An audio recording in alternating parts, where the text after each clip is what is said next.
The broken wheel on the grocery cart scraped against the concrete floor of the discount supermarket, creating a sound that made everyone in the produce section wince.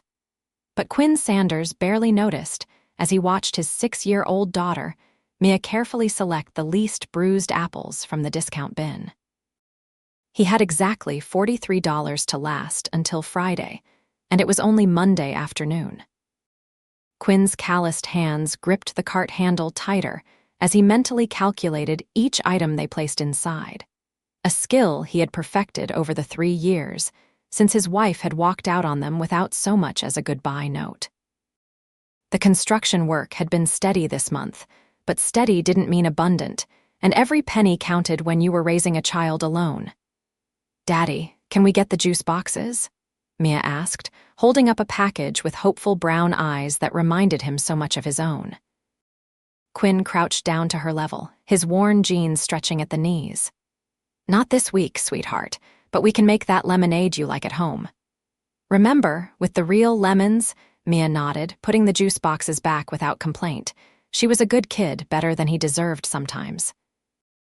She understood things that 6-year-olds shouldn't have to understand, like why they shopped at the discount store instead of the bright, clean supermarket across town, or why her birthday parties were small affairs in their apartment instead of at those fancy entertainment centers her classmates talked about. They were moving toward the cereal aisle when Quinn heard it, a frustrated sigh followed by the unmistakable sound of a cartwheel completely giving up on life. He glanced over and saw a woman in an elegant cream-colored coat struggling with a cart that had apparently decided to stage a rebellion. The wheel had come completely off its axis, causing the cart to tilt dangerously to one side. "Stay right here, Mia," Quinn said, parking their own problematic cart next to the canned goods. He approached the woman carefully, not wanting to startle her. "Excuse me, madam. I might be able to help with that."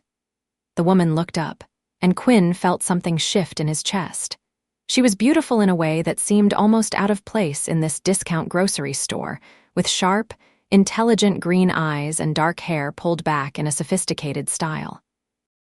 But it wasn't her beauty that struck him. It was the frustration mixed with genuine gratitude that flashed across her face when she saw him approaching.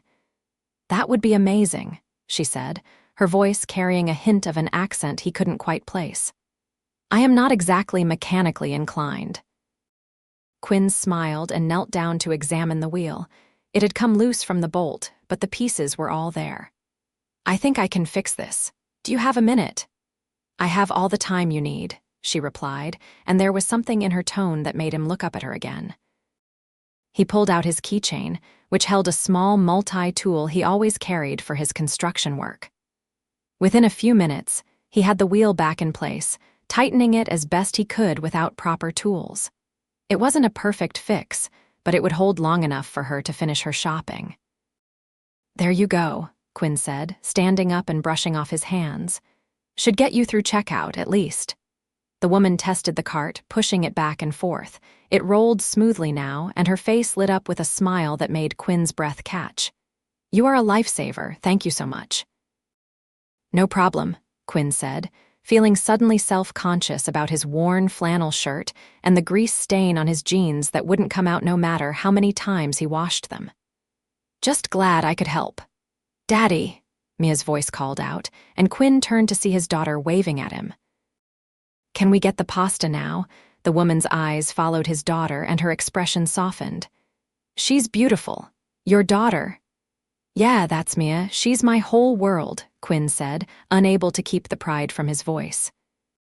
"I can see that," the woman said quietly, and there was something wistful in her expression. "Well, thank you again for your help.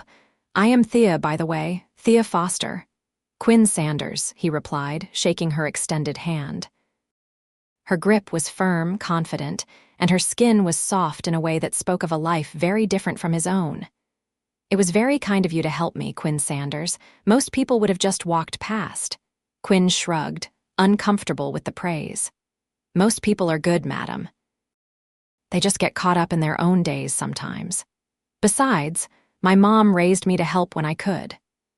Something in Thea's expression shifted, and she looked at him with an intensity that made Quinn feel exposed, like she could see past the worn clothes and tired eyes to something deeper. "Your mother raised you well." Quinn nodded, not sure what else to say, and excused himself to return to Mia. As he walked away, he could feel Thea's eyes on him, but he pushed the thought aside. Women like that didn't exist in his world, not really. She was probably just being polite, grateful for the help. He had more important things to think about, like whether the store-brand mac and cheese was on sale this week. What Quinn didn't know was that Thea Foster was watching him with her daughter, noting the gentle way he spoke to the little girl, the careful attention he paid to her needs, and the genuine love that radiated from him despite the obvious strain of his circumstances.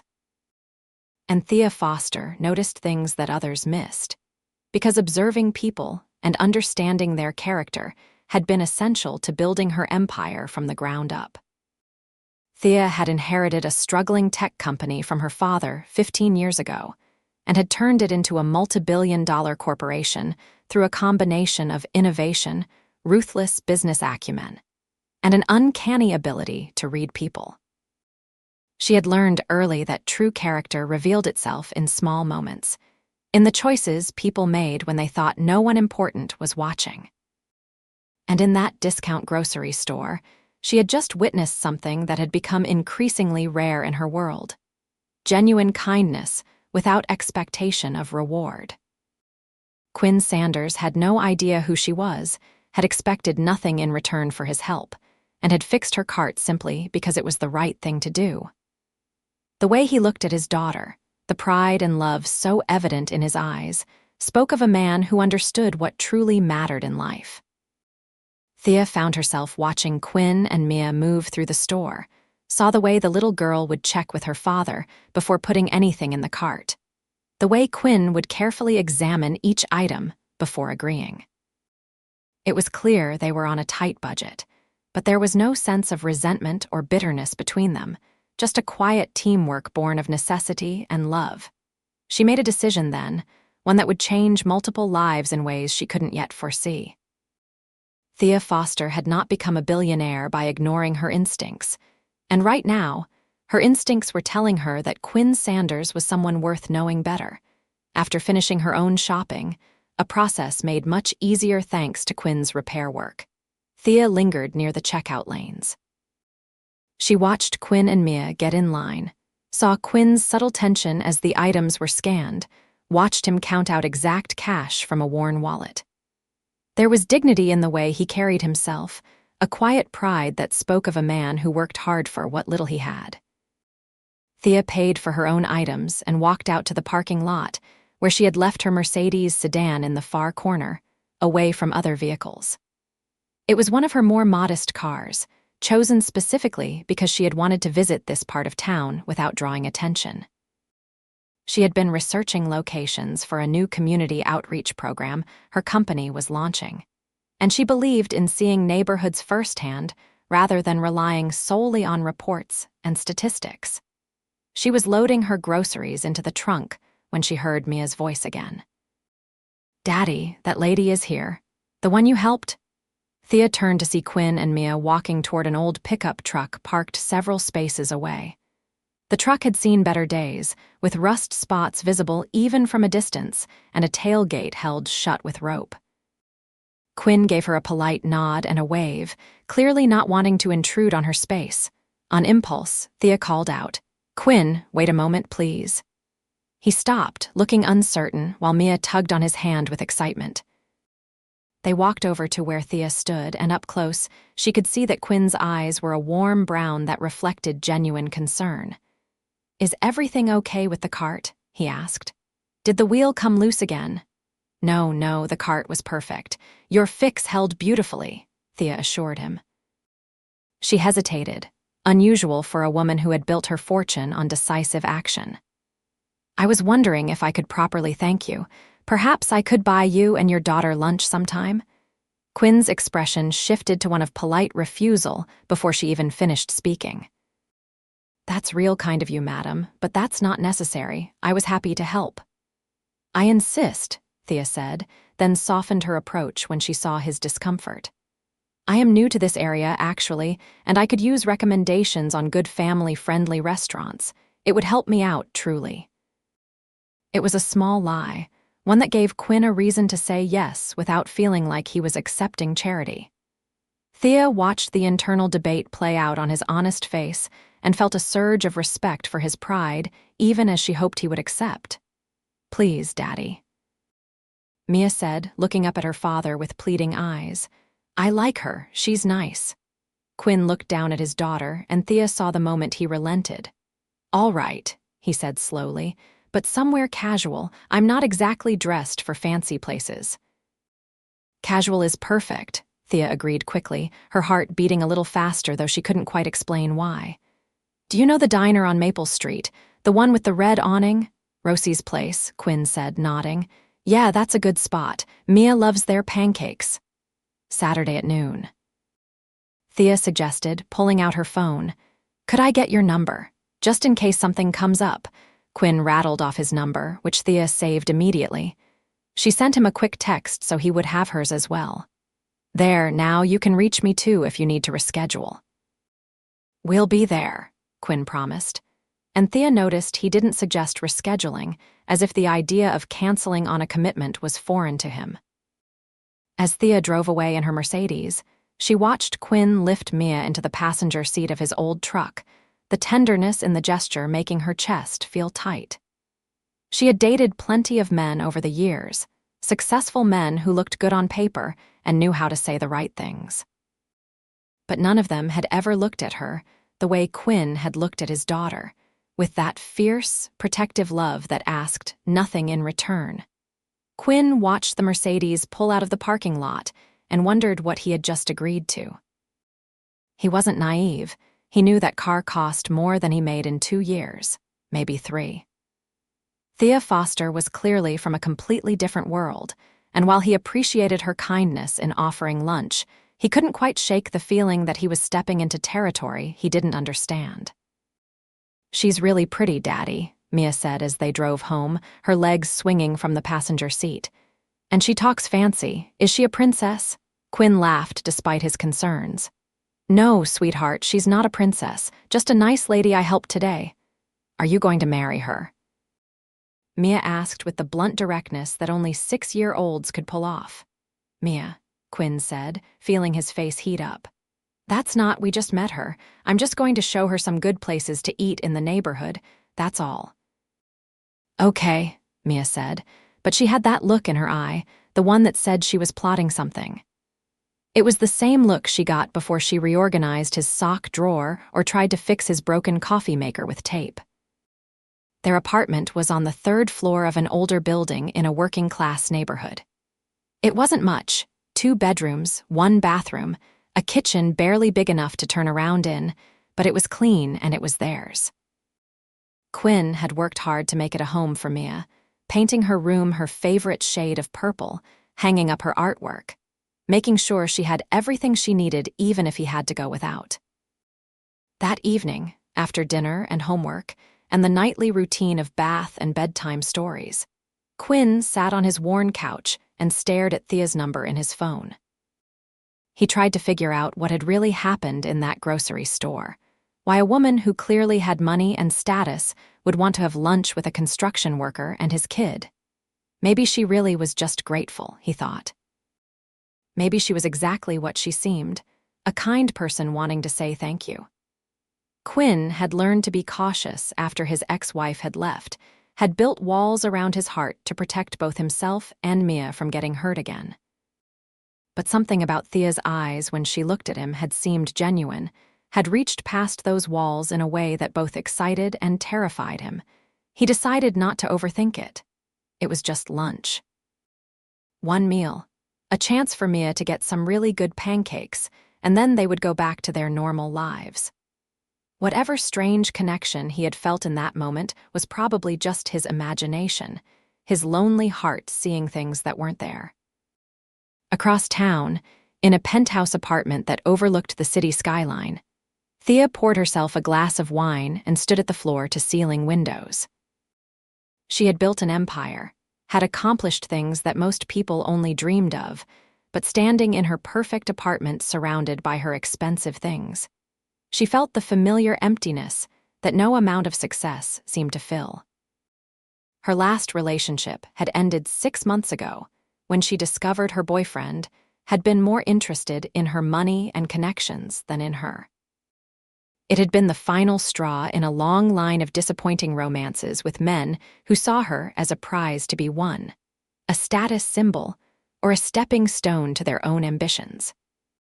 She had started to wonder if genuine connection was even possible for someone in her position, if wealth had built walls too high for real intimacy to scale. But then she had seen Quinn Sanders kneel down to fix a stranger's grocery cart, had watched him interact with his daughter with such unselfconscious love, and she had felt something shift. There had been no calculation in his eyes when he looked at her, no assessment of what he might gain. He had helped because it was the right thing to do, had been embarrassed by her gratitude, and had clearly been more focused on his daughter's needs than on impressing anyone. Thea had made her fortune by taking calculated risks, by trusting her instincts when logic said to hold back. And every instinct she had was telling her that Quinn Sanders was different, that the flutter in her chest when he smiled wasn't just attraction but recognition, the sense of finding something she hadn't even known she was looking for. Saturday morning arrived with the kind of perfect spring weather that made even the older parts of the city look charming. Quinn spent extra time getting ready, telling himself it was just because he wanted to make a good impression, not because he kept thinking about Thea's green eyes. He settled on his best jeans, the ones without stains or tears, and a dark blue button-down shirt that his mom had given him for Christmas. Mia was beside herself with excitement, insisting on wearing her favorite dress, the yellow one with flowers that made her look like sunshine personified. She chattered nonstop as Quinn drove them to Rosie's place, creating an elaborate backstory for Thea that involved secret missions and magic powers. What if she's actually a superhero, Daddy? What if she fixes broken things, but like with her mind? That would be so cool. I think she's just a regular person, baby girl, Quinn said, but he was smiling.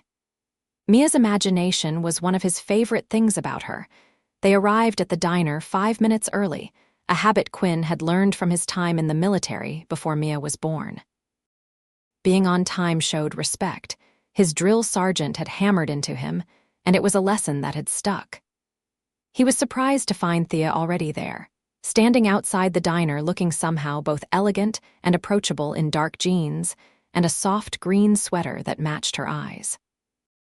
She smiled when she saw them, and Quinn felt that flutter in his chest again. I hope I am not too early, Thea said. I have a terrible habit of always arriving ahead of schedule. Us too, Mia announced, running up to Thea. Daddy says being on time means you respect people. Your daddy is very wise, Thea said, her eyes meeting Quinn's over Mia's head. There was something in that look, a warmth that made Quinn feel like maybe this wasn't just a polite thank you lunch after all. Inside, Rosie's place was everything a neighborhood diner should be. Worn red vinyl booths, a long counter with spinning stools, the smell of coffee and bacon hanging in the air. Rosie herself came over to greet them, a woman in her 60s who had known Quinn since he moved to the neighborhood. Quinn, baby, and little Miss Mia, who's your friend? Rosie asked, her eyes twinkling with curiosity.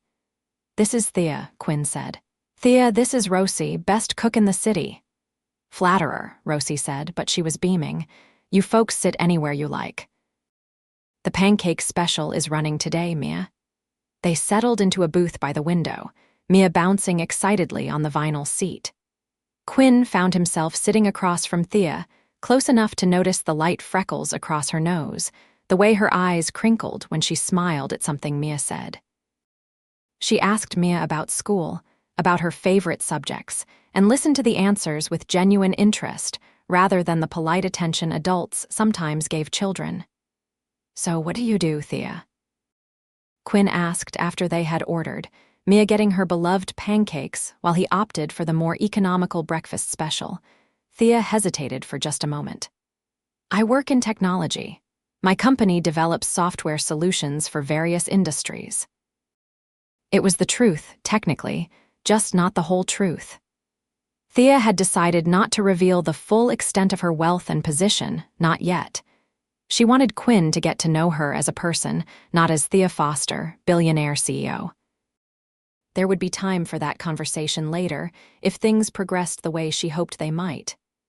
That sounds impressive, Quinn said. I barely know how to work my smartphone half the time. I'm more of a hands-on guy. Construction work, mostly. Residential repairs, remodeling, that kind of thing. The work that actually keeps the world running, Thea said, and she meant it. She had always respected people who built and fixed things, who worked with their hands to create something tangible. That is a valuable skill. Do you enjoy it? Quinn considered the question, appreciating that she had asked about enjoyment rather than just assuming. Yeah, I do. There's something satisfying about taking something broken or outdated and making it right again. Plus, the hours are flexible enough that I can be there for Mia. That's what really matters. The food arrived, and Thea watched in amusement as Mia dug into a stack of pancakes nearly as big as her head. The little girl's joy was infectious, and Thea found herself laughing at Mia's animated story about her teacher's cat who apparently had learned to use the toilet. Mia, maybe let Thea eat her food, Quinn said gently, but he was smiling. No, please, I love hearing about toilet-trained cats, Thea assured them. This is the best entertainment I have had in months. It was true. Sitting in this simple diner, eating good food and listening to a 6-year-old's ramblings, Thea felt more relaxed than she had in years. There was no pressure to be impressive, no need to watch every word for potential business implications. Quinn and Mia accepted her at face value, and it was a gift she hadn't known she needed. As they ate, the conversation flowed naturally. Quinn told her about his daughter's accomplishments, the way she had tested into the advanced reading group, how she was learning to ride a bike. Thea shared carefully edited stories about her work, focusing on the human elements rather than the business side. She talked about the challenge of leading teams, of trying to maintain company culture as organizations grew. It sounds like you have a lot of responsibility, Quinn observed. That must be stressful sometimes. It can be, Thea admitted, but I believe strongly in what we do. We are trying to develop technologies that actually help people, that solve real problems rather than just generating profit. That makes the stress worthwhile. Quinn nodded, understanding evident in his eyes. That makes sense. Having a purpose bigger than yourself, I get that. For me, it's making sure Mia has everything she needs, that she grows up knowing she's loved and can be anything she wants to be. She is lucky to have you, Thea said softly, and the intensity in her voice made Quinn look up from his food. Their eyes met across the table, and something passed between them, an acknowledgement of mutual respect that felt like the beginning of something more. Thea felt her heart rate pick up, felt the magnetic pull that she had been trying to ignore since the grocery store. Can I get dessert? Mia asked, breaking the moment but somehow not ruining it. Quinn started to shake his head, that automatic response born of tight budgets, but Thea spoke first. I think we should all get dessert. My treat, and I insist. I hear the apple pie here is legendary. It really is, Quinn admitted, and after a moment of internal debate, he nodded. All right, but next time it's on me. Next time. The words hung in the air, full of promise and possibility. Thea felt warmth spread through her chest. Deal, she said, offering her hand across the table. Quinn shook it, his calloused palm warm against hers, and the contact sent electricity up Thea's arm. From the slight widening of Quinn's eyes, she knew he felt it too, that spark of connection that couldn't be denied or explained away. They shared apple pie and ice cream, and Mia entertained them with more stories, while Quinn and Thea continued to steal glances at each other when they thought the other wasn't looking. By the time the check came, Thea had learned that Quinn's favorite color was blue, that he had served in the army before Mia was born, that his parents lived 2 states away but called every week. Quinn had learned that Thea was originally from the East Coast, that she was an only child, that she had a weakness for old movies and good coffee. Outside the diner, they stood in a small circle on the sidewalk, none of them quite ready to say goodbye. Mia was holding both of their hands, swinging between them like they were already a unit, a family. "Thank you for lunch," Quinn said. "And for your company. This was really nice." "It was wonderful," Thea agreed. "I meant what I said about next time. I would love to see you both again if you are open to it." Quinn looked down at Mia, who was nodding enthusiastically, then back at Thea. "Yeah," he said, and his smile was like sunshine breaking through clouds. "We'd like that a lot." They exchanged a few more words, making tentative plans to meet up the following weekend, maybe at the park if the weather held. As Thea walked to her car, she turned back to wave and caught Quinn watching her with an expression she couldn't quite read, something between hope and disbelief. The following week passed with agonizing slowness for both of them. Thea found herself distracted during meetings, thinking about the way Quinn had looked at his daughter, the rough warmth of his hands, the genuine kindness in his eyes. She caught herself smiling at random moments, earning curious looks from her assistant and executives. Quinn was no better. He found himself working with extra care on his construction projects, as if Thea might somehow see and be impressed. He caught himself checking his phone constantly, hoping for a text, feeling ridiculously happy when simple messages arrived asking about his day or sharing something funny Mia might enjoy. Their texting had become a daily ritual.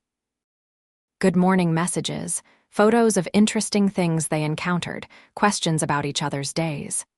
It was sweet and tentative, two people circling each other carefully, not wanting to rush but unable to resist the pull. On Wednesday evening, Thea made a decision. She texted Quinn, "I know we are supposed to wait until Saturday, but would you and Mia like to come to the Science Center tomorrow afternoon? My company sponsored an exhibit and I have passes." Quinn's response came quickly. "Mia would love that. Are you sure?" "I don't want to impose on your workday." "You are not imposing. I want to see you both," Thea typed, then deleted it, then typed it again and hit send before she could overthink it. "Then we'll be there. Just tell me when and where." Thursday afternoon, Quinn picked Mia up from school early, signing her out with a note about an educational opportunity. Mia was vibrating with excitement in the truck, asking a million questions about what they would see. "Is Thea going to be there? I like her, Daddy. She's smart and pretty and she laughs at my jokes." "She is pretty great, isn't she?" Quinn agreed, allowing himself to smile. "Do you like her? Like her?" Mia asked with the seriousness of a child conducting important research. Quinn glanced at his daughter, seeing her earnest expression. He had always tried to be honest with her, age-appropriately. "Yeah, baby girl, I think I do. Is that okay with you?" Mia considered this carefully. "Will she be like Mommy?" The question hit Quinn in the chest. They didn't talk about Mia's mother often, the woman who had decided motherhood wasn't for her and had walked away when Mia was 3. Mia barely remembered her, but Quinn knew that abandonment had left scars. "No," Quinn said firmly. "Thea is nothing like your mom." "But Mia, we are just getting to know her, okay? We are friends right now. If that changes, if it becomes something more, we will talk about it. And your feelings matter most. If you are ever uncomfortable, you tell me. Deal?" "Deal," Mia said, satisfied. Then, with the quick mood changes of childhood, she was back to bouncing in her seat. "I hope they have the dinosaur bones. Sarah from my class said they have real fossils." The Science Center was in the nice part of downtown, a modern building of glass and steel that Quinn had never been to despite living in the city for years. Admission was expensive, one of those things that went on the list of someday when we have extra money treats that never quite made it to reality. Thea was waiting for them at the entrance, and Quinn's breath caught at the sight of her. She was dressed more formally today, in tailored slacks and a blazer, her hair down around her shoulders. She looked successful and polished, and for a moment, Quinn felt the vast gulf between their worlds. But then she saw them, and her whole face lit up, and she was rushing over, kneeling down to Mia's level to say hello, and Quinn's concerns melted away. This wasn't a wealthy executive meeting with charity cases. This was Thea, the woman who had laughed at toilet-trained cat stories and stolen glances at him over apple pie, genuinely happy to see them. "I am so glad you could make it," Thea said, standing and meeting Quinn's eyes. "I have been looking forward to this all day." "So have we," Quinn said, and the smile she gave him in return made his heart do something acrobatic in his chest. Thea led them inside, bypassing the ticket line with her special passes. The Science Center was incredible, multiple floors of interactive exhibits covering everything from space exploration to the human body to dinosaurs. Mia's eyes went wide as she took it all in, overwhelmed by the possibilities. "Where should we start?" Thea asked Mia, crouching down to the little girl's level again. Quinn noticed she did that a lot, making herself physically equal to Mia rather than talking down to her. It was a small thing, but it meant the world to him. "Dinosaurs," Mia announced with absolute certainty. "Excellent choice," Thea said, standing and offering her hand to Mia. "I love dinosaurs." They spent the next 3 hours exploring the museum, and Quinn watched in amazement as Thea engaged completely with both of them. She read every placard out loud for Mia, explained complex concepts in simple terms, asked questions that made Mia think. When they got to the paleontology exhibit, Thea revealed an unexpected depth of knowledge about prehistoric life. "How do you know all this?" Quinn asked as Thea explained the difference between various theropods to a fascinated Mia. "I majored in paleobiology before switching to computer science," Thea admitted, looking almost embarrassed. "I was obsessed with dinosaurs as a child. I went on several digs during college summers." "That's amazing," Quinn said, seeing another layer of this fascinating woman. "Why did you switch to computers?" Thea's expression grew thoughtful. "I realized I wanted to help people in the present rather than study the past, but I never lost my love for paleontology. It is still my favorite escape when work gets overwhelming." They grabbed food at the museum cafe, and Quinn insisted on paying despite Thea's protests. "You got the admission," he said firmly. "This is on me." It was important to him, maintaining some balance, showing that he could contribute even if he couldn't match her financially. Thea seemed to understand, backing down gracefully. As they ate, Quinn noticed people looking at them, or more specifically, looking at Thea. Several people approached to say hello, their body language deferential in a way that made Quinn curious. Thea handled each interaction with practiced ease, polite but brief, always turning the conversation back to Quinn and Mia quickly. "You seem pretty popular," Quinn observed after the third such encounter. Thea shifted uncomfortably. "I suppose I have one of those faces. People think they know me from somewhere." It wasn't exactly a lie, but it wasn't the full truth either, and Quinn sensed there was something she wasn't telling him. He decided not to push. Everyone had their privacy, their reasons for holding things back. Lord knew he had his own complications. As the afternoon turned to early evening, they made their way to the planetarium show, sitting in the dark as the ceiling displayed the cosmos. Mia sat between them, her face tilted up in wonder, and somewhere during the show, Thea's hand found Quinn's across the armrest. Her fingers were cool and soft, and they threaded through his work roughened ones with perfect ease. Quinn's heart hammered so hard he was sure she could hear it. In the artificial starlight, he glanced over and found her looking back at him, and the expression on her face made everything clear. This wasn't just friendship. This wasn't just gratitude or curiosity.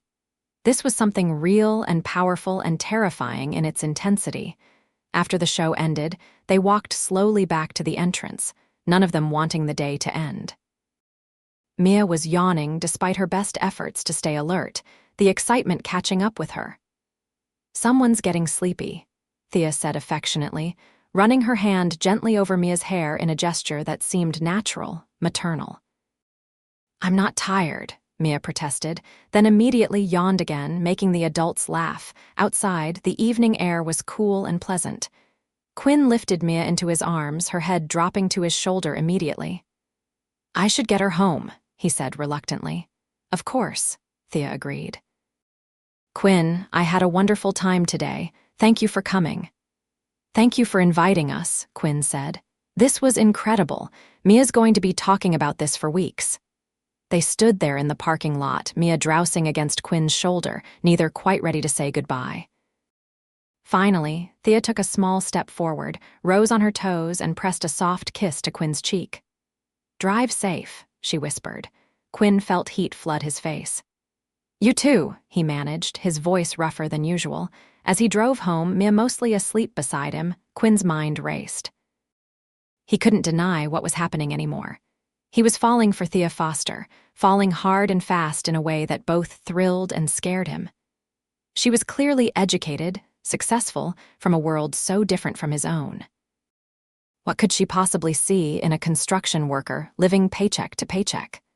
But then he remembered the way she had held his hand in the planetarium, the warmth in her eyes when she looked at him, the care she showed Mia. Maybe, just maybe, the differences between their worlds didn't matter as much as what they had in common. Kindness, integrity, the desire for genuine connection. Over the next few weeks, Quinn and Thea saw each other regularly. They fell into a pattern of weekend outings with Mia, supplemented by occasional weeknight dinners when Quinn could arrange childcare through Mrs. Chen, the grandmother who lived in the apartment below his and adored Mia. They went to parks and playgrounds, to the zoo, to free concerts in the park. Thea was always willing to do whatever worked with Quinn's budget, never pushing for expensive venues or activities. She seemed genuinely happy just spending time with them, whether they were feeding ducks at the pond or playing board games in Quinn's modest apartment. Quinn's apartment had been a source of anxiety the first time Thea came over. He had cleaned for hours, trying to make the worn furniture and outdated appliances look better than they were. But Thea had walked in, looked around with genuine interest, and pronounced it cozy and welcoming, complimenting the photos of Mia he had hung everywhere, the comfortable lived-in feeling of a real home. "This is so much nicer than my place," she had said, curling up on his second-hand couch. "I doubt that," Quinn had laughed, but she had looked serious. "I mean it. Your apartment feels like a home. Mine is just expensive furniture in an expensive building. There is a difference." They had talked long into that night, after Mia had gone to bed, sharing more of their stories. Quinn told her about his ex-wife, about coming home from work one day to find her gone, and a note saying she couldn't handle being a mother anymore. The pain in his voice had made Thea's eyes shine with unshed tears. How could anyone walk away from that little girl? Thea had asked, genuine confusion in her voice. "From you."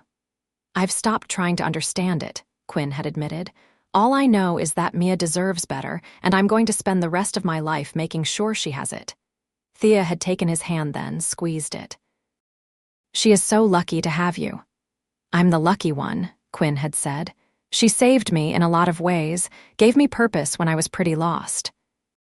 In return, Thea had opened up about her own past, about growing up with a workaholic father who had built a successful company but had never quite known how to be a dad. About her mother dying when she was young, about being raised by nannies and boarding schools. About inheriting a struggling company and the pressure to prove herself, to show she wasn't just a spoiled rich girl playing at business. "I have spent my whole adult life building Foster Tech," she had said quietly. "Making it successful, proving I deserved to lead it. But somewhere along the way, I forgot to build a life. I have acquaintances and business associates, but very few real friends, and relationships have been disappointments. Men either want my money or want to control it. I started to think maybe I was not meant for this, for love and family." "That's not true," Quinn had said firmly. "You're kind and smart and amazing. Any man would be lucky to have you in his life." "Any man?" Thea had asked, her green eyes meeting his with an intensity that made his breath catch. "Yeah," Quinn had whispered. "Any man." They had almost kissed then, leaning toward each other in the lamplight of his living room, but Quinn had pulled back at the last moment. "Thea, I need to be careful. Not for me, but for Mia. She's already attached to you. If this becomes something and then doesn't work out, it will hurt her." "I can't let that happen." "I understand," Thea had said, though disappointment flickered across her face. "Your daughter comes first. That is exactly how it should be." But the near kiss had changed something between them, had brought the simmering attraction to the surface where it couldn't be ignored. Their outings became charged with tension, with stolen glances and casual touches that felt anything but casual. Quinn found himself thinking about Thea constantly, to the point where his coworkers noticed his distraction. His best friend Marcus, a fellow construction worker, had finally cornered him on a job site. "All right, what's her name?" Marcus had demanded. "What are you talking about?" Quinn had tried to deflect. "Man, you've been walking around with that dopey smile for weeks. You check your phone every 5 minutes. You actually hummed yesterday while mixing concrete. So spill." "Who is she?" Quinn had given in, telling Marcus about Thea, though he kept the details vague. "She's great, man. She's smart and funny, and she's amazing with Mia, but I don't know. She's way out of my league." "That's what you said about Jenny, and you married her," Marcus had pointed out. "And look how that turned out," Quinn had replied bitterly. "Jenny was a mistake, but that doesn't mean every woman will be," Marcus had said seriously. "If this Thea makes you happy, if she's good to Mia, don't self-sabotage because you're scared. You deserve good things, Quinn." Meanwhile, Thea was having similar conversations with her assistant and best friend, Lauren, who had known her for 10 years and could read her moods better than anyone. "You are seeing someone," Lauren had announced one day, bursting into Thea's office with an accusatory finger pointed. "You have been leaving work on time, you are actually smiling during board meetings, and you've stopped answering emails after 8 p.m. Who is he?" Thea had tried to play it cool but had quickly caved under Lauren's interrogation. "His name is Quinn. He is wonderful, but it is complicated."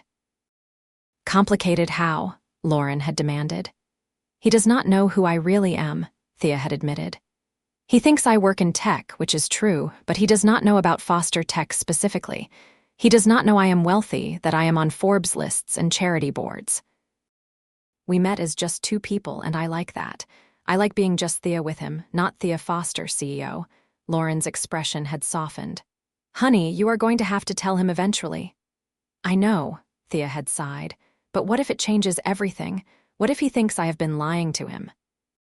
Or worse, what if he decides he can't handle the media attention, the scrutiny that comes with being with me? His daughter's privacy would be invaded. It could affect his life in ways I can't protect him from. Or," Lauren had suggested gently, "he could surprise you. If he is as wonderful as you say, maybe he will understand." "Maybe," Thea had said, but doubt had clouded her voice. The deception, though born from good intentions, was weighing on Thea. She had never been dishonest in her life, had built her reputation on integrity and straightforward dealing. Yet here she was, allowing Quinn to believe she was something other than what she was. Every day that passed made it harder to find the right moment for the truth. The moment that forced everything into the open came 6 weeks after that first grocery store meeting. Quinn and Mia were at the park with Thea on a sunny Saturday afternoon. Mia was on the swings while Quinn and Thea sat on a nearby bench, their shoulders touching, their hands intertwined in the space between them. "Daddy, Thea, watch me go high," Mia called out, pumping her legs to gain altitude. "We are watching, sweetheart," Quinn called back, his thumb absently stroking the back of Thea's hand. "She is fearless," Thea observed with admiration, "just like her father." "I'm not fearless," Quinn said. "I'm terrified most of the time, of not being enough for her, of messing up somehow." "You are more than enough," Thea said, turning to look at him. "You are an amazing father, Quinn. Mia is lucky to have you." Quinn met her eyes, and the tenderness in her expression made his heart ache. "Thea, I need to tell you something." "What is it?" she asked, concern flickering across her face. "I'm falling for you," Quinn said, the words tumbling out before he could stop them. I know we've only known each other a few weeks, and I know I should be more careful, but I can't help it. You're incredible. You're kind and smart, and you're so good with Mia. When I'm with you, I feel like maybe I could be more than just a guy trying to get by. You make me want to be better." Thea's eyes filled with tears, and she brought her free hand up to cup Quinn's face. "Quinn, I am falling for you too. I have been since that day in the grocery store when I saw the kindness in your eyes. But I need to tell you something, and I hope you can understand why I waited." "What is it?" Quinn asked, his heart starting to pound. Whatever she was about to say, it was serious. He could see it in the tension of her shoulders, the worry in her eyes. Before Thea could speak, a voice interrupted them. "Miss Foster, Thea Foster." They both turned to see a young woman approaching with a phone held out. "I'm so sorry to interrupt, but could I get a selfie?" "I'm a huge admirer of your work at Foster Tech. The scholarship program you started changed my life." Quinn felt Thea stiffen beside him. The woman was looking at Thea with starstruck eyes, oblivious to the tension she had created. "Foster Tech," Quinn said slowly, his mind racing. "As in Foster Technologies, the company that's always in the news." Thea closed her eyes briefly, then opened them to face him. "Quinn, I can explain." But Quinn had pulled his hand away, was standing up. His mind was connecting dots at lightning speed. The expensive car, the science center passes, the way people reacted to her. "You're Thea Foster. Not just someone who works in tech. You are the Thea Foster, the billionaire." "Yes," Thea said quietly, standing as well while the young woman shifted uncomfortably, realizing she had stumbled into something. "But Quinn, please let me explain. I was going to tell you. I was just about to tell you." The young woman backed away, phone forgotten, sensing she should leave. Quinn barely noticed her go. He felt like the ground was shifting beneath his feet, like everything he thought he knew was rearranging itself into a new, uncomfortable shape. "Daddy," Mia's voice cut through the tension. She had stopped swinging and was walking toward them, sensing something was wrong. Quinn took a breath, struggling to control his emotions. He looked at Thea, really looked at her, trying to see past his feelings of betrayal to understand. "Why didn't you tell me?" "Because I liked being just Thea with you," she said, her voice breaking. "Because for the first time in years, someone saw me, not my money or my position. You helped me fix a cart because it was the right thing to do, not because you wanted something from me. Do you have any idea how rare that is?" "How precious. So you lied," Quinn said flatly. "I never lied," Thea insisted. "I just did not tell you everything. And I know that is not much better, but Quinn, please try to understand. Every relationship I have had has been corrupted by my wealth. Men either wanted to use me or compete with me. With you, I got to just be a person.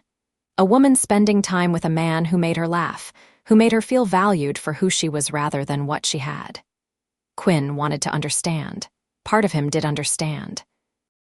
But another part, the part that had been burned by his ex-wife's deceptions, was building walls. "What else haven't you told me? What else am I going to find out about?" "Nothing," Thea said desperately. "I swear, Quinn, everything else was real. My feelings for you, for Mia, all of it." Mia had reached them now, and she looked between the two adults with wide, scared eyes. "What's wrong? Why are you fighting?" Quinn's heart broke. This was exactly what he had been afraid of, exactly why he had been cautious. Mia was getting hurt, and it was his fault for letting his guard down. "We're not fighting, sweetheart," he said, kneeling down to her level and trying to smile. "We are just talking." But Mia wasn't fooled, her lower lip trembled. "Are you mad at Thea?" "No, baby girl, I'm just surprised about something. It's okay." It wasn't okay, though, and Mia knew it. Tears started rolling down her cheeks, and Thea made a move toward her, then stopped, uncertain of her welcome. "Mia, honey, I am so sorry," Thea said, her own voice thick with tears. "I never wanted to upset you." Quinn picked up his daughter, her tears soaking into his shirt. "We should go," he said quietly. "Quinn, please, can we talk about this?" Thea asked, desperation clear in her voice. "I need some time to think," Quinn said. "This is a lot to process." "I understand," Thea whispered, though her expression said she was terrified this was the end. But please, when you are ready, let me explain properly. Let me show you that my feelings are real." Quinn nodded, not trusting his voice, and carried Mia toward the parking lot. Behind him, he could feel Thea standing alone by the bench, her heart breaking just as surely as his was. The next few days were miserable for everyone involved. Quinn threw himself into work, taking extra shifts and staying late to avoid the empty feeling in his chest. Mia was confused and sad, asking constantly when they would see Thea again. Quinn didn't know how to answer. He had Googled Thea Foster the night after the park incident, something he had never thought to do before. The results were overwhelming. Pages upon pages of articles about her business success, her net worth estimated in the billions, photos of her at charity galas and industry conferences. She was famous in a way he had never imagined, living in a world so far removed from his own that it seemed impossible they had ever intersected. But the articles also talked about her philanthropic work, the scholarships she had established for underprivileged students, the company policies she had implemented to ensure fair wages and good working conditions. They painted a picture of a woman who used her wealth and power to help others, not just to enrich herself. One article in particular caught his attention. It was an interview from several years ago where Thea talked about loneliness, about how success had come at a personal cost. "I have everything money can buy," she had said in the interview, "but I would trade it all for genuine human connection. For someone who sees me as Thea, not as a dollar sign or a networking opportunity. That is the great irony of wealth. It attracts people, but it repels real intimacy." Quinn read that passage 3 times, his anger slowly giving way to understanding. He thought about how she had been with him and Mia, the way she had lit up at the diner, the joy in her eyes at the science center. She hadn't been playing a role. She had been genuine, more genuine perhaps than she could be in her regular life, but the deception still stung. Trust was everything to Quinn, especially after his ex-wife had destroyed his ability to give it easily. Thea had let him believe she was someone different, even if technically she had never lied. That omission felt like a betrayal.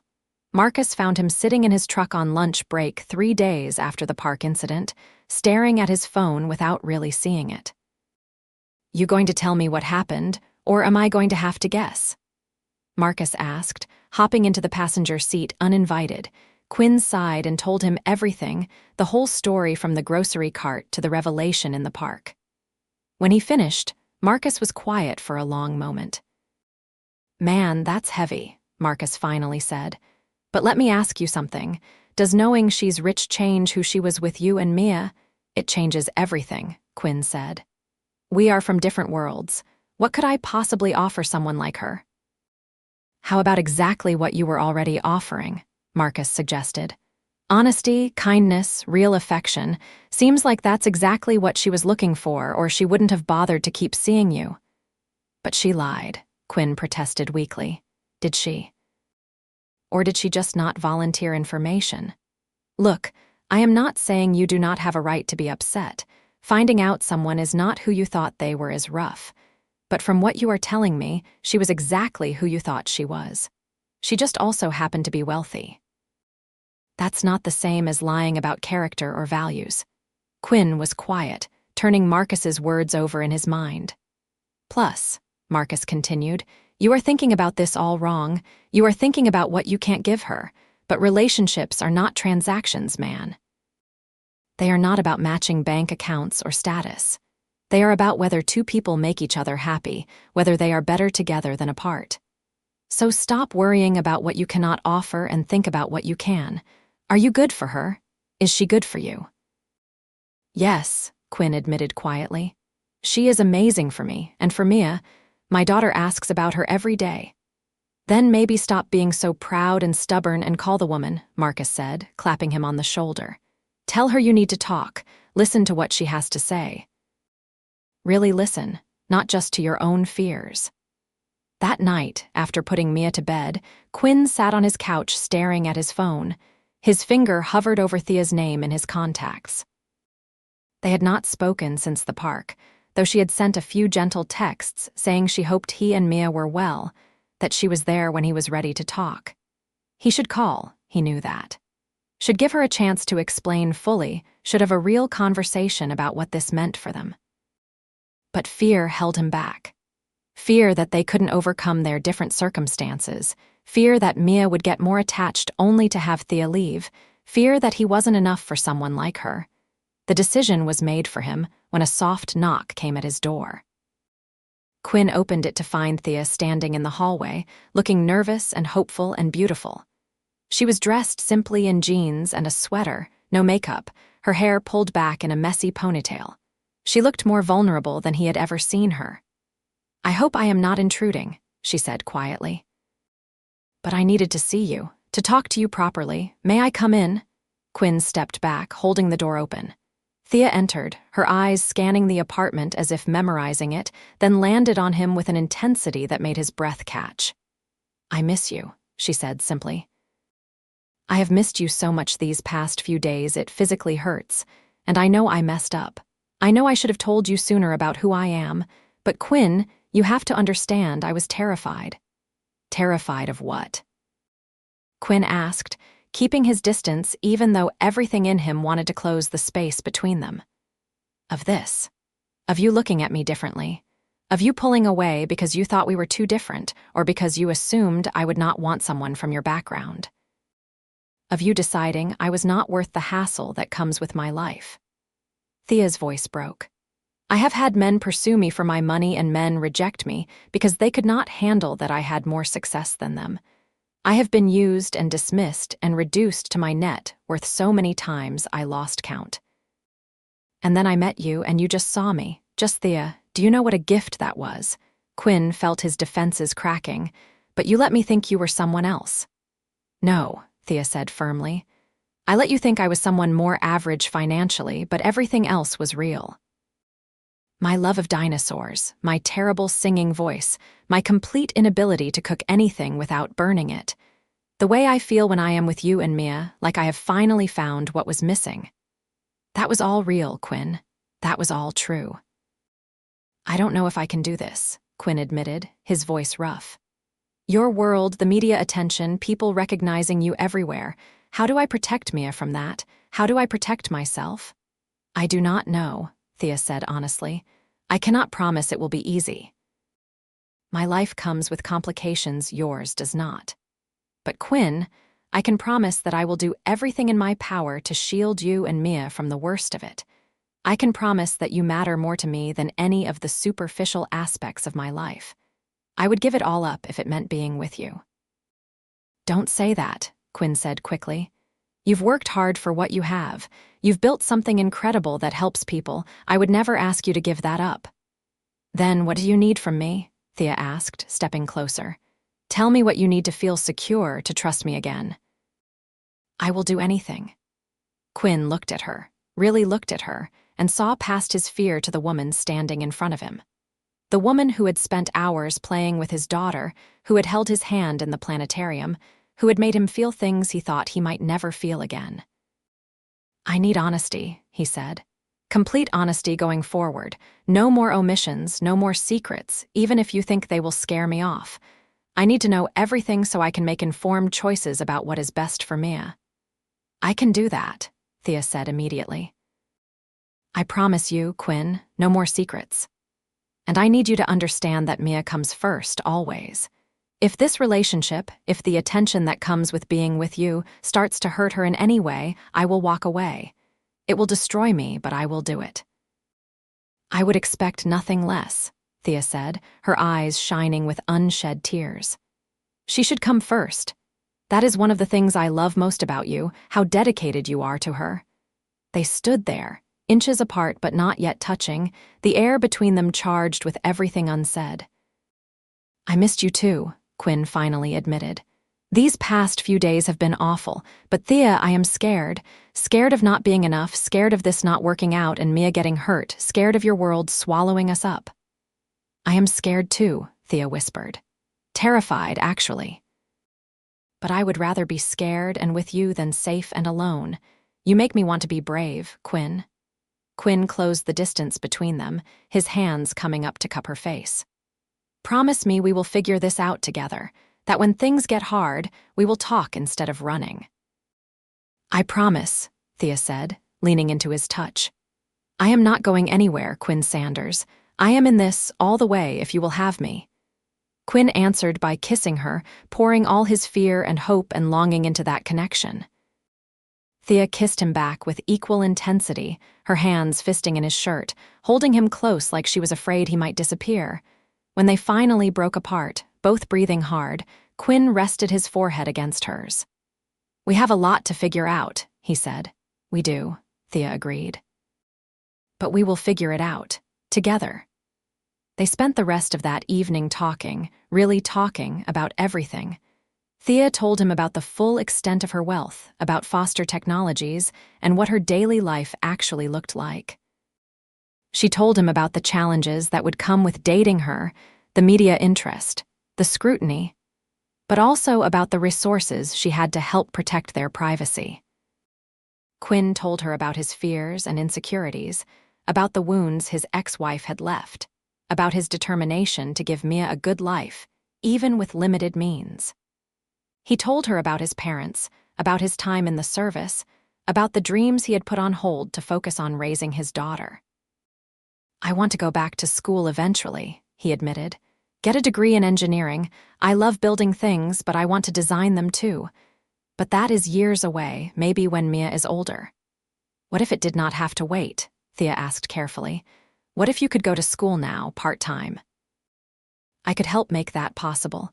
Quinn's jaw tightened. I don't want your money, Thea. I need to do this on my own. Why? Thea asked, not argumentatively but genuinely curious. Why does accepting help mean you are not doing it on your own? If we are going to be together, your dreams become my dreams. Your success becomes something I celebrate and want to help enable. That is what partners do. Quinn struggled with the words. I don't want to be some kept man. I don't want people thinking I am with you for your money. Let them think what they want, Thea said firmly. We will know the truth. You fell for me when you thought I was just a woman who worked in tech, remember? You were ready to pay for lunch at the science center with money you could barely spare. Your character is not in question, Quinn, not to anyone who matters. Quinn was quiet, turning it over in his mind. Can we take it slow? Can we just figure out us first before we start changing practical things? Of course, Thea agreed. We move at whatever pace you need. The next morning, they told Mia together that Quinn and Thea were going to be spending more time together, that Thea was going to be a bigger part of their lives. Mia's response was to throw her arms around Thea and ask if this meant she could be a flower girl at their wedding. Mia. Quinn said, embarrassed, but Thea just laughed. Someday maybe, Thea said, hugging the little girl close, but your dad and I need to date properly first. What's dating? Mia asked. It is when two grown-ups spend time together to see if they want to be together forever, Thea explained. But you already want to be together forever, Mia said with the brutal logic of a 6-year-old.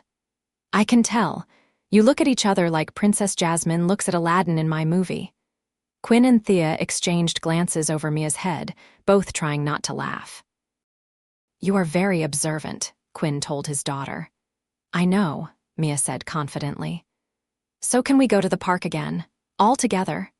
They went to the park, and then to lunch, and then back to Quinn's apartment where they watched Mia's favorite movie and made dinner together in the tiny kitchen. It was domestic and simple and perfect, and both Quinn and Thea felt something settle in their chests, like pieces clicking into place. Over the following months, they navigated the complications of their relationship with patience and communication.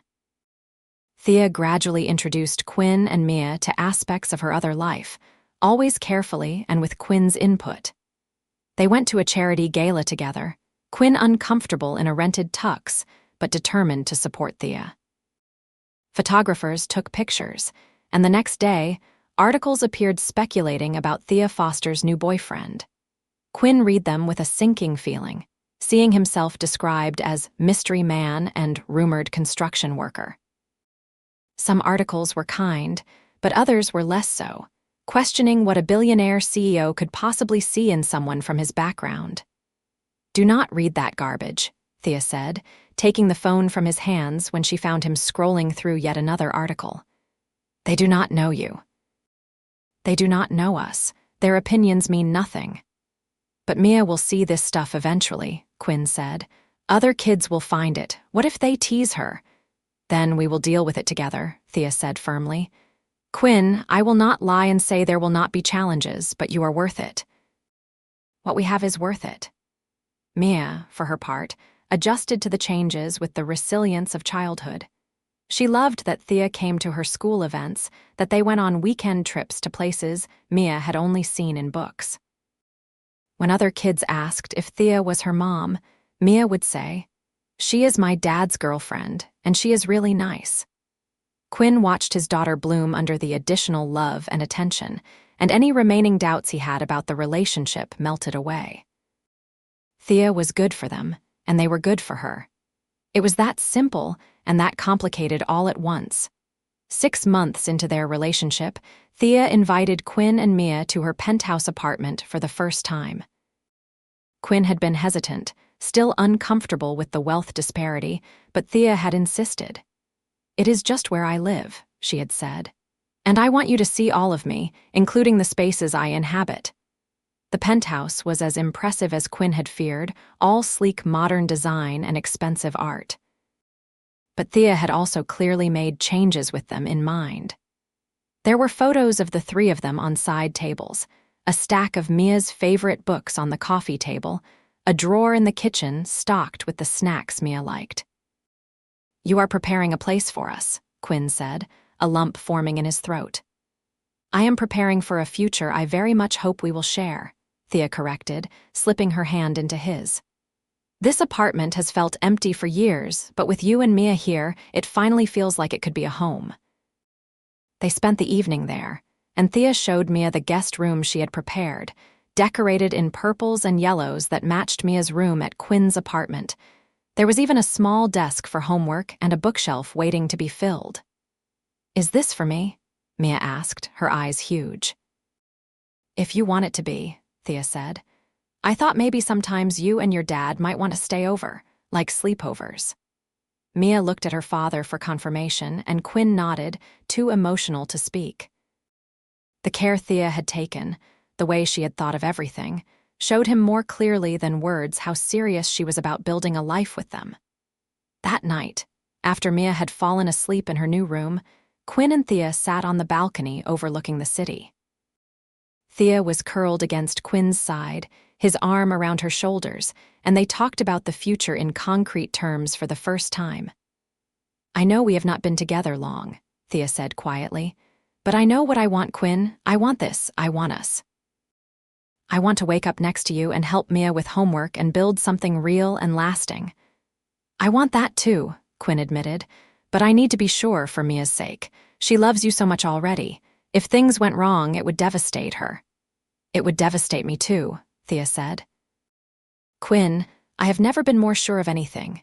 You and Mia are my family now, the family I have always wanted but never thought I would have. I am not going anywhere." Quinn turned to look at her, seeing the absolute certainty in her eyes. "I love you," he said, the words coming out rough but true. "I think I have loved you since that day in the grocery store, but I was too scared to admit it." Thea's face transformed, joy radiating from her. "I love you too," she whispered. "So much it terrifies me sometimes." They kissed under the stars, the city lights twinkling below them, and both felt the last of their walls crumble.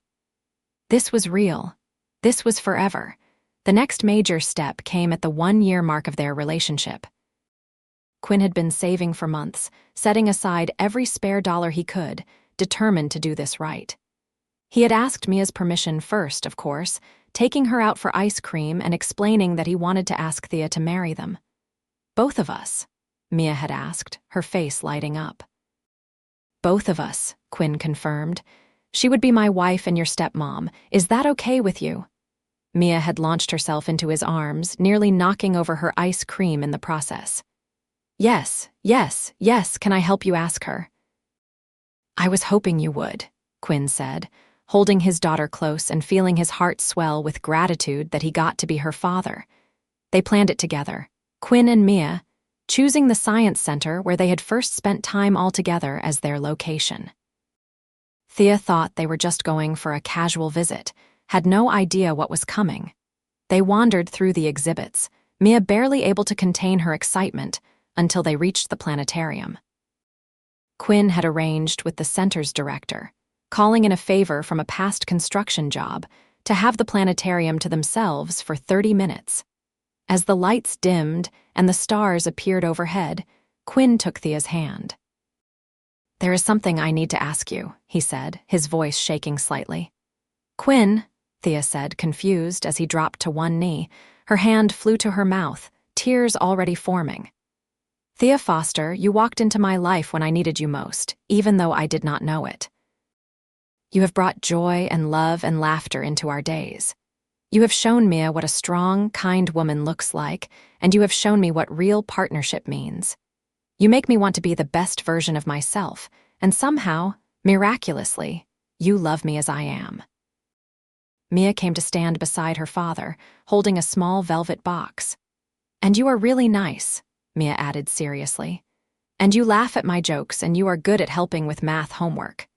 Thea was crying now, looking between Quinn and Mia with so much love it made Quinn's chest ache.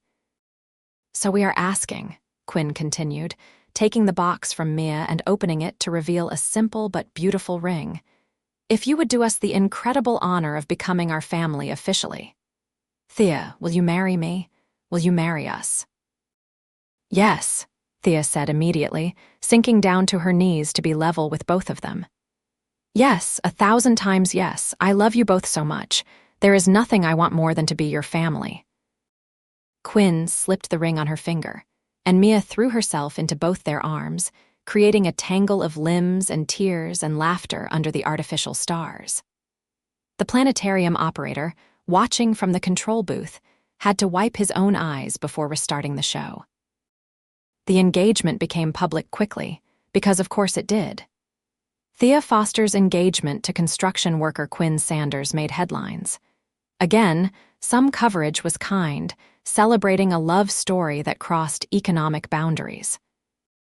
Other coverage was cruel, suggesting Quinn was a gold digger or that Thea was slumming. Quinn took it harder than he wanted to admit, but Thea was a rock of support. She did several interviews where she spoke glowingly about Quinn's character, about his dedication to his daughter, about how he made her happier than she had ever been. She also made it clear that any media outlet that went after Quinn or Mia would face legal consequences. "I protect what is mine," she told Quinn fiercely. "And you are mine now, Sanders. You and Mia both." They decided on a small, private wedding rather than the society spectacle many expected, just family and close friends in a garden venue that was beautiful without being ostentatious. Quinn's parents flew in, and his mother cried happy tears while repeatedly thanking Thea for loving her son. "He is easy to love," Thea assured her future mother-in-law. "He is the best man I have ever known." Mia was the flower girl, wearing a purple dress she had picked out herself and carrying a basket of rose petals with utmost seriousness. When the ceremony began and Thea walked down the aisle, she was not given away by anyone. She walked alone, having insisted she was choosing them of her own free will. Quinn thought his heart might burst when he saw her. She was breathtaking in a simple white dress, her hair loose around her shoulders, but it was her eyes that captured him. They shone with love and certainty and joy, all directed at him. The ceremony was short and sweet. They had written their own vows, and there was not a dry eye in the audience when they spoke. Quinn went first, his voice steady despite the emotion. "Thea, you have taught me that love is not about what you can offer in material terms, but about what you give from the heart. You have shown me that I am enough, just as I am, and that has been the greatest gift. I promise to support your dreams, to be your partner in all things, and to love you fiercely for all my days. I promise to make you laugh, to hold you when you are sad, and to always see you, really see you, Not the position or the wealth, but the woman who cries at old movies and cannot sing but tries anyway. Thea was crying before he finished, but she smiled through the tears as she spoke her own vows. Quinn, you have given me something I thought I would never have, a real home and genuine love. You have accepted me completely, flaws and all, and you have let me be part of your and Mia's beautiful life. I promise to honor your strength, to cherish your heart, and to be the partner you deserve. I promise to love Mia as my own, to support your dreams no matter where they lead, and to always choose this, even when things are hard. You have made me believe in forever, and I cannot wait to spend mine with you. When the officiant pronounced them married, Quinn pulled Thea close and kissed her with all the love and promise he possessed.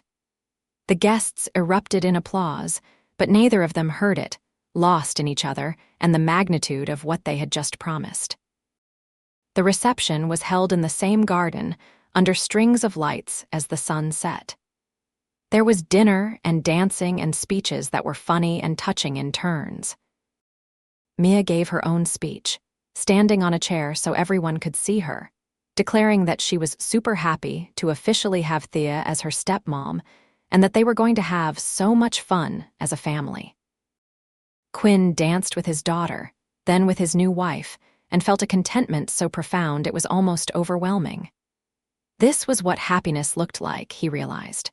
Not perfection, not the absence of problems, but being surrounded by people you loved who loved you back, who chose you every day. Thea had insisted on a honeymoon, but had let Quinn plan it, wanting him to choose something he was comfortable with. He had picked a beach resort that was nice but not outlandishly expensive, a compromise between their different comfort levels. Mia stayed with Quinn's parents, excited for the extended grandparent time. The week away was perfect. They spent days on the beach, nights making love and talking about their future. They discussed practical things like where they would live, finally agreeing to sell Quinn's apartment and split time between Thea's penthouse and a house in the suburbs they would buy together, somewhere with a yard for Mia to play in. I want to contribute to the house, Quinn said. It should not all come from you. Then we will figure out a split that feels fair to both of us, Thea agreed. She had learned over the past year how important it was to Quinn's sense of self-worth to contribute financially, even if his contributions were smaller than hers. She respected that, understood it, even as she wished he could see that his value had nothing to do with his bank account. They talked about Mia, about how Thea would formally adopt her if Quinn was comfortable with that. I want it legal, Thea said. I want her to be mine in every possible way. Quinn teared up at that, pulling his wife close. She already sees you as her mom, he said. Making it legal would be perfect. They talked about the possibility of more children. I would love to give Mia a sibling, Quinn admitted, but only if you want that. I know you are so busy with work. I want it, Thea said immediately. I have always wanted children, but I never found the right partner. Now I have, and I cannot think of anything better than having a baby with you, a child who is part of both of us. They returned from their honeymoon to begin the process of blending their lives fully. Moving was chaos, especially trying to merge Quinn's modest possessions with Thea's more extensive ones, but they did it together, making decisions as a team. Mia adjusted beautifully to splitting time between the penthouse and the new house in the suburbs. The house was a beautiful colonial with 4 bedrooms, a big backyard, and a neighborhood full of kids. Thea had wanted to buy something grander, but Quinn had gently steered her toward something more modest, somewhere they could be just a normal family. This is perfect, Thea agreed when she saw how Mia's face lit up seeing the yard. This is home. Quinn went back to school, enrolling part-time in an engineering program at the local university. It was Thea's money that paid the tuition, but Quinn had stopped fighting that battle. He had realized, with Thea's patient explanations and Marcus's blunt assessments, that accepting help from his wife was not weakness but partnership. He would do the same for her if their positions were reversed. He still worked construction part-time, not willing to give it up entirely. but the reduced schedule allowed him to attend classes and spend more time with his family. He studied hard, determined to prove he belonged in the program, and Thea would often find him at the kitchen table late at night, textbooks spread around him. "Come to bed," she would say, massaging his tight shoulders. "One more chapter," he would promise, then end up staying up another hour before she physically dragged him away from the books. A year after their wedding, Thea discovered she was pregnant. They had been trying, so it was not a surprise, but the joy was still overwhelming. She told Quinn by leaving the positive pregnancy test on his nightstand with a note that said, "Looks like we are going to need that fourth bedroom after all." Quinn's shout of excitement woke up Mia, who came running in to find her father spinning Thea around the bedroom, both of them crying happy tears. "Are you sad?" Mia asked, confused by the tears. "No, baby girl," Quinn said, setting Thea down carefully and pulling his daughter into the hug. "We are happy, so happy. You are going to be a big sister."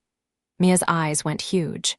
"Really? I'm getting a baby brother or sister. Really?" Thea confirmed, kneeling down to Mia's level. "What do you think about that?" "I think it is amazing," Mia squealed, hugging them both. "Can I help take care of the baby? Can I teach them stuff?" "Absolutely," Quinn assured her. "You are going to be the best big sister." The pregnancy was healthy and uneventful, though Quinn worried constantly, hovering over Thea until she lovingly told him to back off. He came to every doctor's appointment, his hand gripping hers as they watched their baby on the ultrasound screen. "It is a boy," the technician announced at the 20-week appointment. Quinn looked at Thea, saw his own joy reflected in her eyes. "A son," he said wonderingly. "Mia is going to have a little brother," Thea said, squeezing his hand. They prepared carefully for the baby's arrival, turning the fourth bedroom into a nursery. Mia helped paint, getting more paint on herself than the walls, but having the time of her life. They picked out furniture together, the whole family contributing opinions. Thea cut back her work hours as the pregnancy progressed, finally admitting that she could not do everything.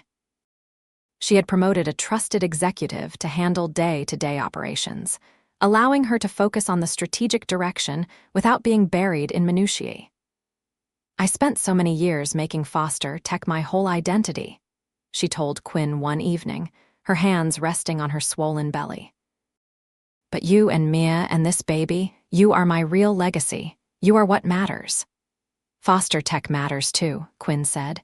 "You have built something incredible that helps thousands of people. You can be proud of that and be a devoted mother. They are not mutually exclusive." "When did you get so wise?" Thea asked, smiling at him. "I married up," Quinn said, kissing her softly. "I have a brilliant wife. Some of it was bound to rub off." Their son, named Thomas after Thea's father and Quinn's grandfather, was born on a spring morning after 12 hours of labor. Quinn stayed by Thea's side the entire time, supporting her through contractions, wiping her face with a cool cloth, telling her how strong she was. When Thomas finally arrived, red-faced and screaming, Quinn cut the cord with shaking hands and watched as the nurses placed him on Thea's chest. The look on his wife's face, that mixture of exhaustion and elation and pure love, was something he would remember for the rest of his life. "He is perfect," Thea whispered, tears streaming down her face as she examined their son's tiny features. "He is," Quinn agreed, his own voice choked with emotion. "You did amazing, Thea. I am so proud of you." Mia came to visit later that day, accompanied by Quinn's parents who had flown in to help. She was shy at first, unsure about the tiny, red baby her stepmom was holding. But when Thea asked if she wanted to hold her baby brother, Mia carefully climbed onto the hospital bed and let Thea help her cradle Thomas.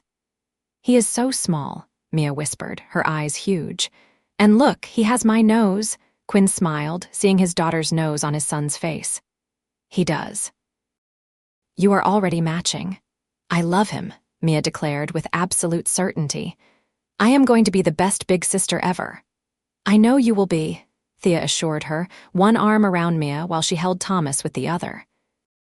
She looked up at Quinn, who was watching his family with so much love in his eyes it made her heart ache. "I have everything I ever wanted right here in this room." Quinn leaned down to kiss her, carefully avoiding the baby. "So do I, so do I." They brought Thomas home 2 days later to the house in the suburbs, the house that had truly become home. The first few weeks were exhausting, full of sleepless nights and constant feedings, and the chaos of adjusting to life with a newborn. But they tackled it together, Quinn and Thea taking turns with night duty, supporting each other through the hardest moments. Mia was a devoted big sister, always wanting to help, bringing diapers without being asked, singing to Thomas when he cried. Quinn and Thea made sure to give her special attention too, not wanting her to feel pushed aside by the new baby. They established a tradition of Mia dates, where one parent would take her out alone while the other stayed with Thomas, ensuring she still felt prioritized. As Thomas grew, Quinn finished his degree, walking across the stage to receive his diploma with Thea, Mia, and Thomas in the audience. Thea was cheering louder than anyone, her pride evident to everyone present. Quinn had graduated summa cum laude, his professors unanimous in their belief that he had a bright future in engineering. He was offered several jobs, but he chose to work for a smaller firm that focused on sustainable housing for low-income families. The pay was decent, not extraordinary, but the work mattered to him. He wanted to use his skills to help people the way Thea used her resources, to give back to communities like the one he had come from. Thea understood completely, supporting his choice without reservation. "I married you for your heart," she reminded him. "Your commitment to helping others is one of the things I love most about you." Years passed, full and rich, and sometimes chaotic. Mia grew into a thoughtful, bright teenager who talked about becoming a scientist. Thomas, now 3, was a whirlwind of energy and curiosity, constantly getting into things and asking endless questions. Quinn and Thea navigated parenthood together, supporting each other through the challenges, celebrating the victories. Thea had stepped back further from foster tech, becoming chairman of the board, but no longer CEO. She wanted more time with her family, and she had built a team she trusted to carry on her vision. She still consulted, still guided the company's direction, but her days of 80-hour weeks were behind her. Quinn thrived in his work, eventually starting his own small nonprofit focused on teaching construction skills to at-risk youth while building affordable housing. Thea's financial backing made it possible, but Quinn's passion and dedication made it successful.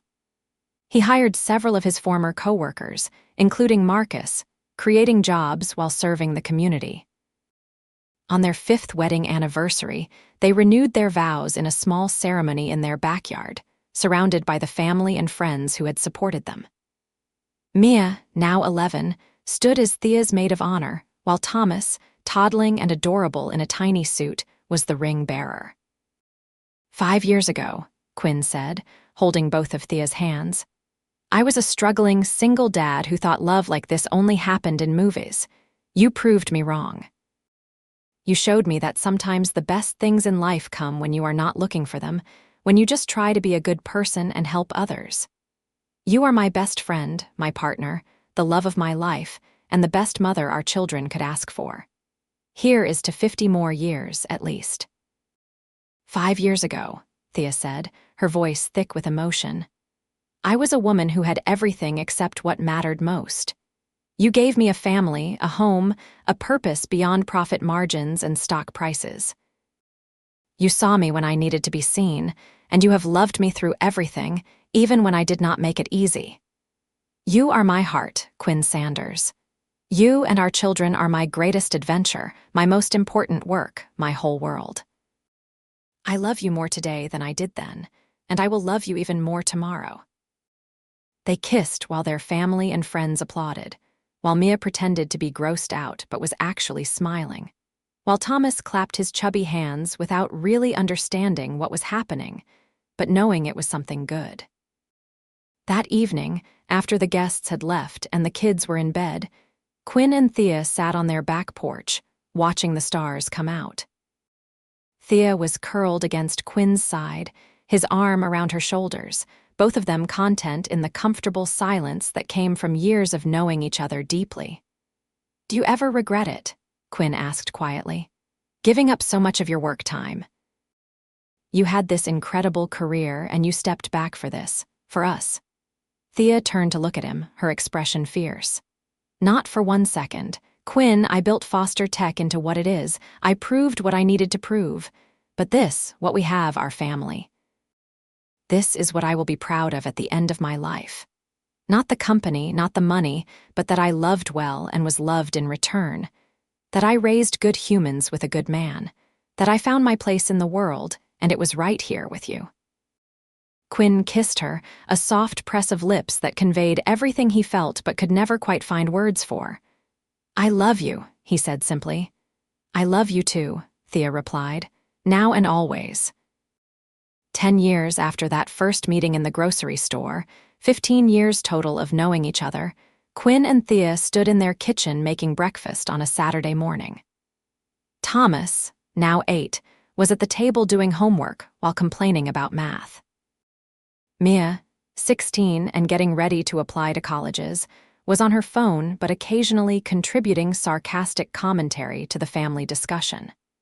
The house was loud and messy and full of life. There were cleats by the door and backpacks on the counter and photographs covering every available wall space. It was not perfect, not by any measure, but it was perfectly theirs. "Thea, have you seen my work boots?" Quinn called from the living room. "Where you left them last, probably." Thea called back, flipping pancakes. "That is not helpful. Check by the garage door." Quinn found them exactly where she suggested and brought them back to the kitchen, pausing to drop a kiss on the top of Thea's head.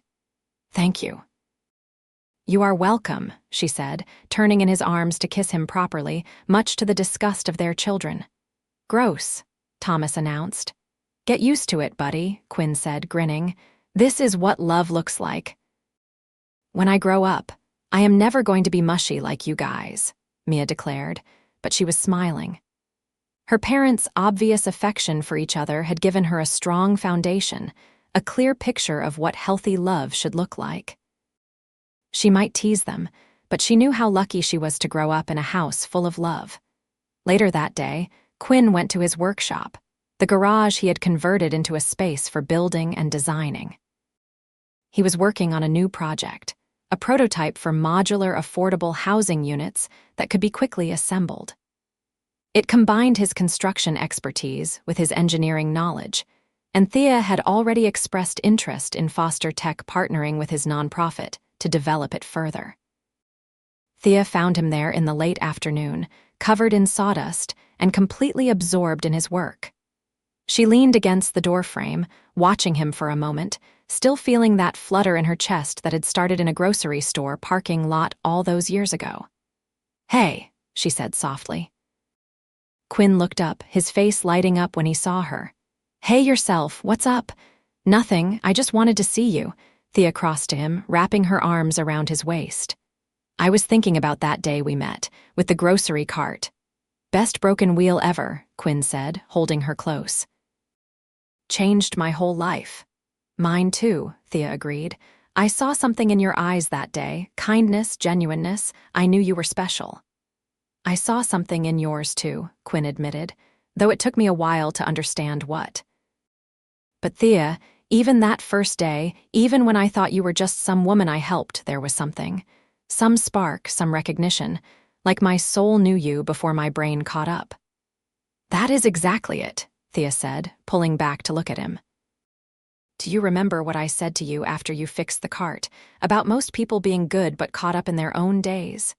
"Yeah, I said my mom raised me to help when I could." "And I knew then," Thea said. "I knew you were someone worth knowing, someone special. Thank you for taking a chance on me, for seeing past the money and the complications to the woman underneath. Thank you for seeing past my circumstances to the man I was trying to be," Quinn replied. "For believing in me, in us, even when I had doubts." They kissed there in the workshop, surrounded by wood shavings and tools, and it was sweet and familiar and still filled with the spark that had started everything. That night, with the kids asleep and the house quiet, they lay in bed together, Thea's head on Quinn's chest, his hand stroking her hair. "Do you think we will always be this happy?" Thea asked quietly. "I think we will have hard times," Quinn said honestly. "Life is not perfect, and we will face challenges. But yeah, I think the core of this, what we have together, that will always be there. We chose each other, Thea. We keep choosing each other. That is what matters." "I will always choose you," Thea promised. "You and our family. That is my forever choice." "Mine too," Quinn said, kissing the top of her head. As they drifted off to sleep, wrapped in each other's arms, both felt the deep contentment of a life well lived, of love given and received, of a family built on a foundation of kindness, respect, and genuine care.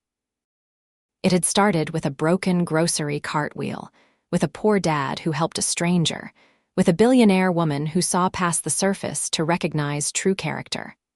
And it had become something beautiful, something lasting, something worth far more than any amount of money could ever buy.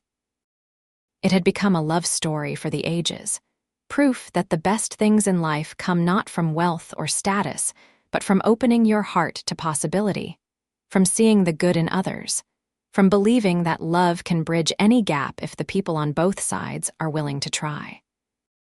Quinn and Thea Sanders had found each other against all odds, had built a life that honored both of their histories while creating something entirely new, and had learned that family was not about blood or bank accounts, but about choosing to show up for each other, day after day, with love and patience and grace.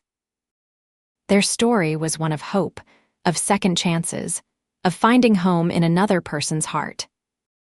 And as they slept, their children safe in nearby rooms, their house filled with the accumulated treasures of a life shared, they were proof that sometimes the fairy tale is real, that love does conquer all, and that kindness, that simple act of helping a stranger with a broken grocery cart wheel, can change the entire trajectory of your life. They had found their happily ever after, not in grand gestures or dramatic moments, but in the quiet accumulation of days spent together, of choices made with love, of a poor dad and a billionaire woman who saw past their differences to the hearts that beat in perfect sync. And that was the greatest gift of all, the one that made every challenge worth facing, every obstacle worth overcoming.